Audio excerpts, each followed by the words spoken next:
Yo, salut tout le monde, c'est Gata Volgar, j'espère que vous allez bien. Moi pour ma part, je suis un petit peu agacé, j'espère que vous avez passé une bonne journée, j'espère aussi que vous passez un très bon week-end. Aujourd'hui on se retrouve pour une nouvelle vidéo, donc on se retrouve pour le débrief du match Paris Saint-Germain Girondins-Bordeaux, match qui comptait pour la 12e journée de Ligue 1 Uber Eats, match nul entre les deux équipes sur le score de 2 buts partout, l'ouverture du score des Girondins-Bordeaux signé Pembele contre son camp à la 10e minute de jeu, égalisation du Paris Saint-Germain signé Neymar sur penalty à la 27e minute de jeu, à la 28e Moise Kean permet au PSG de prendre l'avantage, il double la mise à la demi-heure de jeu, donc du coup ça fait 2-1 pour les Parisiens, et à la 60e c'est Yacine Adli qui égalise pour les Bordelais, et suite à ce match nul le PSG reste malgré tout leader, mais il y a le match de Lille ce soir face à Saint-Etienne, et en cas de victoire Lille pourrait revenir à hauteur du PSG. Donc une égalité de points entre les Lillois et les Parisiens, tandis que Bordeaux, ils sont actuellement à la 11e place du championnat, donc ils sont dans le ventre mou de cette Ligue 1 Uber Eats. Voilà, donc pour débriefer un petit peu ces 90 minutes, voilà, donc pour parler un petit peu de ce match face aux Bordelais,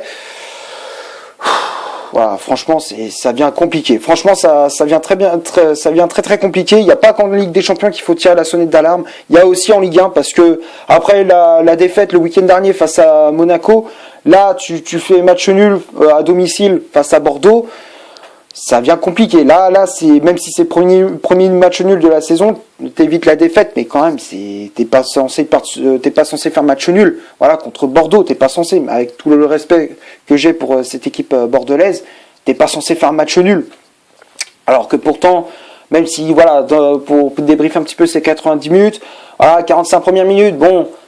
C'est vrai qu'elles sont assez correctes dans l'ensemble côté parisien, même si tu t'encaisses le but bordelais, voilà, même si tu t'encaisses le premier but de la partie à la 10e minute de jeu suite à un corner de Ben Arfa, Pembele qui dévie malheureusement dans ses propres buts, suite à une déviation de Josh Maja, l'attaquant des Girondins de Bordeaux. Voilà, donc du coup Bordeaux ouvre le score grâce à Pembele, malheureusement contre son camp, le jeune Titi parisien qui faisait son premier match en professionnel. Voilà, donc du coup Bordeaux ouvre le score, ça fait 1-0 pour les hommes de Jean-Louis Gasset. Ensuite Paris réagit bien, voilà, avec des occasions de Mbappé, de Moise Kean, ou encore des occasions de Neymar, mais malheureusement on n'arrivait pas à trouver la solution. On était tombé sur un très bon Benoît Costil. Il y avait aussi des occasions de Florenzi, mais voilà, il fallait attendre la 27e minute de jeu grâce à Neymar, voilà, suite à une faute d'Otavio sur le Brésilien, voilà, sur l'attaquant du PSG. Donc du coup penalty logique, voilà, donc l'arbitre était quand même obligé de consulter la VAR. Il y avait un petit contact entre Otavio et Neymar, voilà, donc du coup l'arbitre a désigné le point de pénalty, donc du coup Neymar s'en charge et prend à contre-pied Benoît Costil, voilà, donc plat du pied pour le Brésilien. Donc du coup le PSG revient à égalité face à Bordeaux, et en plus une minute après, voilà, Paris prend les devants, voilà, prend les commandes de ce match grâce à Moise Kean, voilà, suite à une frappe de Neymar repoussée par Benoît Costil. Derrière c'est Moise Kean qui vient qui égalise, enfin qui donne l'avantage au Paris Saint-Germain suite à l'égalisation de Neymar. Voilà, donc Paris prend les devants. Voilà, donc du coup le PSG mène 2-1. Ensuite seconde mi-temps, c'était plus pareil. Franchement, la seconde mi-temps, c'était plus pareil. Tu voyais des Parisiens complètement désorganisés. Tu voyais que dès qu'ils avaient le ballon, ils savaient pas trop quoi faire. Après, côté bordelais, ils en ont profité. Voilà, avec le but de Yacine Adli suite à une perte de balle de Verratti, alors que pourtant, il faisait un sans faute dans ce match-là. Et là, derrière, il fait cette perte de balle et il fait même pas l'effort de venir. Non, le mec, tu vois, il lève les bras, il est pas content, il gueule. Bah non, c'est pas un état d'esprit qu'il faut. C'est pas un esprit collectif qu'il faut. Voilà, il faut un esprit collectif, il faut pas un esprit genre je pense qu'à ma gueule. Voilà, là j'ai l'impression qu'en ce moment c'est cet état d'esprit là que Paris Saint-Germain possède actuellement. Voilà, donc ce but bête, en plus tu perds le ballon au milieu de terrain et derrière tu t'encaisses le but de Yacine Adli, un ancien Parisien. Voilà, je sais pas ce qu'ils ont tous les anciens joueurs du PSG, mais ils marquent tous là. Après, Kingsley Coman en finale de Ligue des Champions, il y a quelques jours c'était Christopher Nkunku avec Leipzig. Là cette fois-ci c'est Yacine Adli avec Bordeaux. Là c'est un truc de fou quoi. Là donc du coup Adli qui permet aux Bordelais de revenir à 2 buts partout. En plus de ça, Comment dire, Paris aurait pu prendre l'avantage, voilà, avec Mbappé, mais franchement, même Mbappé, il avait trop d'échecs techniques. Tu vois, en second mi-temps, il n'arrivait pas à cadrer une frappe. Alors, il cadrait des frappes, oui, mais le problème, c'est qu'il faisait des passes au gardien. T'as l'impression qu'il faisait des passes au gardien. Il faisait des face à face. Des fois, il voulait dribbler le gardien, mais derrière, Costil est resté très vigilant, bien sûr. Voilà, il a fait un très bon match. Voilà, le gardien bordelais, mais tu voyais que Mbappé, il y avait trop d'échecs techniques. Trop de déchets techniques, tu voyais à chaque fois il voulait dribbler le gardien, à chaque fois il voulait faire une passe, voilà, à chaque fois il voulait aller tout seul, il faisait tout ce qu'il fallait pas faire, voilà, et donc du coup ça paye cash, voilà, donc du coup Mbappé il a loupé pas mal d'occasions dans ce match-là. Après voilà, c'est comment dire, ça a été compliqué. En plus de ça, Bordeaux aurait pu même gagner ce match parce qu'à la fin Ben Arfa il aurait pu faire une grosse différence. Et je sais pas ce qu'il avait à Tem Ben Arfa non plus, mais en tout cas, putain, quand tu vois que c'est un joueur qui aime bien manier le ballon, qui aime bien faire des petits gestes techniques et qui essaye de faire des différences et tout, faut pas lui laisser d'espace. Tu voyais qu'à chaque fois dès qu'il avait le ballon et qu'il y avait de l'espace, il en profitait, il se régalait. Voilà, tu voyais aussi qu'à Tem Ben Arfa, voilà, il faisait vraiment mal à cette défense du Paris Saint-Germain. Et heureusement aussi qu'on avait un très bon Serge Aurico, parce qu'on n'en parle pas beaucoup du gardien parisien dans ce match-là, mais voilà, heureusement qu'on avait un bon Serge Aurico, parce que sinon tu gagnais pas ce match-là. Franchement, tu perdais encore une fois. Là, tu aurais pu enchaîner une deuxième défaite consécutive en championnat. Voilà. Donc on s'en sort plutôt bien. C'est un point du nul, mais on s'en sort bien. Voilà, on aurait pu perdre ce match. Voilà, donc on va passer maintenant à la composition d'équipe que Thomas Tuchel a aligné pour ce Paris Saint-Germain, Girondins de Bordeaux. Donc au départ, ça a été un 4-3-1-2 avec un Milan Losange avec Neymar en numéro 10. Le milieu de terrain, c'était le même. Voilà, Paredes, Rafinha et Verratti. Et en duo d'attaque, tu avais Moiskin et Mbappé. Après, au fur et à mesure du match, ça a été plus un 4-3-3 avec Serge Aurico dans les buts du Paris Saint-Germain. Charnière centrale, Pembele associé à Presnel Kimpembe. Pembele qui faisait sa première titularisation sous le maillot du Paris Saint-Germain. Voilà, première titularisation en pro. Kimpembe qui a le brassard du capitaine. Aussi, j'avais oublié Serge Aurico qui remplaçait Navas qui était blessé pour ce match. Il était forfait. Ensuite, les latéraux, Florenzi à droite, Bakar à gauche. Paredes devant la défense, Paredes en sentinelle, Verratti et Rafinha en poste de milieu relayeur, et le trio d'attaque c'était Moiskin en pointe, Mbappé ailier droit et Neymar ailier gauche. Voilà, après il y a eu les remplaçants qui étaient entrés en jeu, il y avait André Di Maria qui était entré en jeu à la place de Rafinha, Sarabia à la place de Moiskin, Herrera à la place de Marco Verratti et Mauro Icardi qui faisait son retour dans l'équipe du Paris Saint-Germain, voilà, donc après sa longue blessure au genou, Icardi qui était entré en jeu à la place de Paredes, mais bon voilà, ça n'a pas changé la rencontre. Donc voilà, donc ça a été une composition d'équipe, même si elle était assez cohérente. Dans l'ensemble, elle était cohérente, mais voilà, c'est surtout sur le secteur offensif, où franchement ça a vraiment pêché, notamment avec Mbappé, avec Neymar, même si Neymar il a fait de bons décalages, il a fait de bonnes occasions, mais après son second mi-temps on l'a plus vu. Voilà, donc ça a été une prestation très moyenne de la part des deux joueurs parisiens. Voilà, après il y a eu l'entrée en jeu de Di Maria qui a fait vraiment du bien aussi à l'effectif parisien. Après, ce que je comprends pas trop, c'est qu'il fait sortir Moiskin à la fin du match pour faire rentrer Sarabia, et quelques minutes après il fait sortir Paredes pour faire rentrer Icardi. Voilà, je sais pas trop. Moi personnellement, j'aurais préféré faire sortir Neymar pour justement le garder pour le match contre Manchester United en Ligue des Champions. Même Mbappé aussi, les deux je les aurais fait sortir, même si ça leur plaît pas et tout, moi je m'en fous, moi j'aurais fait sortir les deux, et derrière j'aurais fait rentrer Sarabia et Di Maria, et comme ça on aurait vu un Di Maria briller un peu plus, parce que c'est vrai que quand Neymar et Mbappé ils sont là, Di Maria brille moins, alors que peut-être il aurait apporté un peu plus, voilà, offensivement. Donc voilà, j'aurais bien aimé, moi j'aurais fait ces choix là, mais bon voilà, Tuchel il a fait ses choix, malheureusement c'est pas moi le coach. Donc voilà. Donc on va passer maintenant aux statistiques de cette vidéo. Donc on va commencer par celle du Paris Saint-Germain.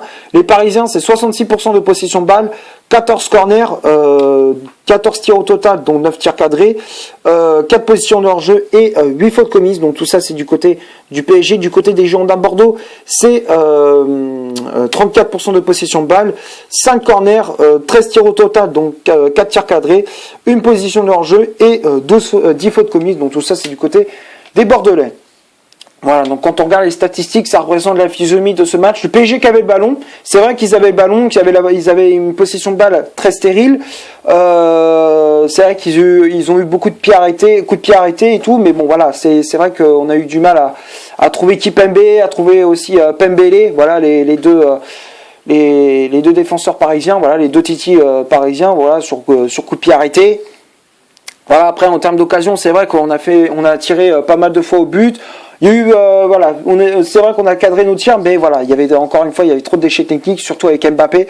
Voilà, comme je disais, ça a été très compliqué pour le PSG de faire la différence, surtout Mbappé. Mbappé a eu du mal dans cette rencontre. Et donc voilà, après côté bordelais, voilà, ils ont eu beaucoup d'occasions, mais beaucoup de déchets techniques dans le dernier geste. Voilà, donc ça a été aussi très compliqué. C'est surtout Ben Arfa qui est sorti un petit peu du lot en termes d'occasion technique, enfin d'occasion de déchets techniques. Il y en avait moins, c'est celui qui avait moins de déchets techniques dans cette rencontre. Voilà, donc chercher mes mots. Donc voilà, donc c'était Ben Arfa qui permettait aux Bordelais de rester, voilà, d'éviter de plonger dans cette rencontre, surtout en première mi-temps. Voilà, donc c'est tout ce que j'avais à dire pour les statistiques. On va passer maintenant au top et au flop de cette vidéo. Donc on va commencer par Sergio Rico. Rico, pour moi, comme je disais, il a fait un match assez correct. Malgré ses 2 buts encaissés, il a fait quand même son taf. Voilà, il a remporté son face-à-face face à Ben Arfa dans les dernières minutes, face à Depréville aussi. Voilà, donc il a fait aussi pas mal d'occasions. Il a permis au PSG de ne pas s'incliner. Voilà, il a permis au PSG de garder le point du nul. Donc voilà, une prestation correcte. Voilà, dans l'ensemble pour Sergio Rico. Voilà, donc pour moi, Rico, je le mets dans le top.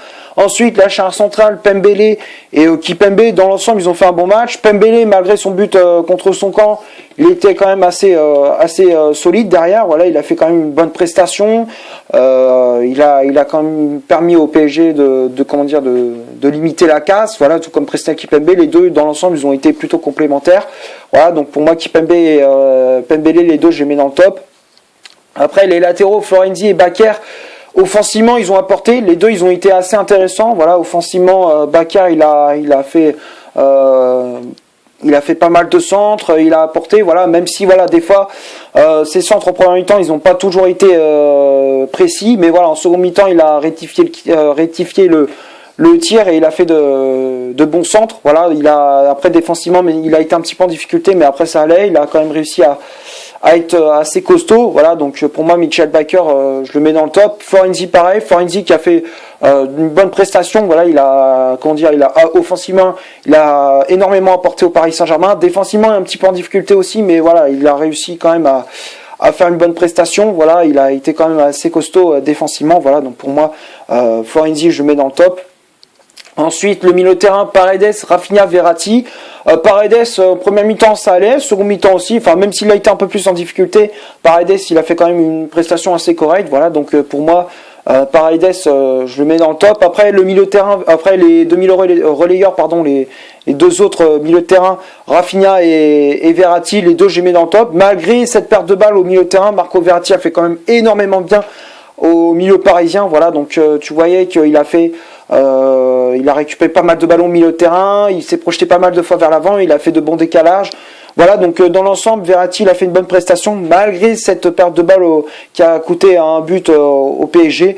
Voilà, Verratti qui a fait quand même une bonne prestation. Bon, pour moi, Verratti, je le mets dans le top. Après, Rafinha, ça a été aussi, voilà, Rafinha qui a fait une prestation correct, voilà, il a apporté sa touche technique au milieu de terrain. Offensivement, elle a énormément apporté. Défensivement, il a fait pas mal de récupération de balle aussi. Voilà, donc dans l'ensemble, Rafinha, il a fait un bon match. Voilà, donc pour moi, Rafinha, je le mets dans le top. Et après le trio d'attaque, Mbappé, Neymar et Moiskin. Neymar, bon, à part son penalty et une passe décisive sur le but de Moiskin, franchement, je l'ai pas trouvé extraordinaire. Voilà, surtout en second mi-temps, il s'est un peu éteint. Voilà, moi personnellement, j'aurais fait sortir bien plus tôt dans cette rencontre. Moi, je l'aurais fait sortir. Voilà, donc pour moi, prestation très moyenne, voire un peu décevante de la part de Neymar. Voilà, donc pour moi, Neymar, je le mets dans le flop. Mbappé aussi, pareil. Voilà, Mbappé qui a eu trop de déchets techniques, pardon. Surtout dans le dernier geste. Voilà, tu voyais qu'il a buté pas mal de fois sur Costil. Voilà, il a déclenché pas mal de frappes, mais ils étaient repoussés plusieurs fois par Costil. Voilà, le gardien bordelais. Voilà, beaucoup de déchets techniques pardon, dans le dernier geste. Voilà, j'ai du mal à dire ce mot-là, déchets techniques. Voilà, donc voilà, Mbappé, il a vendangé pas mal de fois devant le but. Voilà, donc pour moi, Mbappé, je mets dans le flop. Et après, bon, pour moi, Moise Kean, pour moi, il a fait quand même une bonne prestation. Il a été un petit peu un poison pour la défense de Bordeaux. Voilà, il a été assez intéressant. Voilà, sur comment dire, il a joué un peu sur le côté droit aussi. Il a joué un petit peu ailier droit. Ils ont alterné un petit peu. Mbappé et Moise Kean a joué sur le côté droit. Un coup, c'était Mbappé en pointe. Un coup, c'était Moise Kean sur le côté. Donc voilà. Donc après, mais dans l'ensemble, Moise Kean a fait une bonne prestation sur le côté comme dans l'axe. Voilà, il a été assez dangereux. Voilà, donc pour moi, Moise Kean, je mets dans le top. Après, les remplaçants, Di Maria, Sarabia, Herrera et Icardi. Di Maria qui a fait une entrée en jeu assez intéressante, qui a apporté, voilà, qui a fait pas mal de différence, même si voilà, il a eu un petit peu de mal, il a fait quand même de bonnes performances. Enfin, il a fait une bonne entrée en jeu. Voilà, donc pour moi, Di Maria, je mets dans le top. Sarabia aussi qui a fait une entrée en jeu assez intéressante. Voilà, donc il a apporté, voilà, pour offensivement au Paris Saint-Germain. Défensivement, il a fait quelques replis défensifs. Voilà, donc pour moi, Sarabia, je mets dans le top. Et après, Herrera et Icardi, les deux, je les mettrais quand même dans le flop. Herrera qui a pas énormément apporté depuis son entrée en jeu, on l'a pas trop vu. Icardi pareil, voilà, on l'a pas trop vu non plus. Voilà, donc pour moi Icardi et Herrera, les deux, je les mets dans le flop. Voilà, donc pour moi, les soft flops durant cette rencontre sont pour moi Mbappé et Neymar. Voilà, donc c'est tout ce que j'avais à dire, et aussi pour Icardi et Herrera. Voilà, donc c'est tout ce que j'avais à dire. Pour ce Paris Saint-Germain, Girondins Bordeaux, j'espère que la vidéo vous aura plu. Si c'est le cas, vous laissez un énorme like. Tu cliques ici pour t'abonner, pour rien rater de mes vidéos. Tu cliques ici pour voir une autre si tu le souhaites. N'hésite pas à rejoindre mon compte Instagram qui est dans la description. D'ici là, portez-vous bien. On se retrouve pour une prochaine vidéo. Ciao.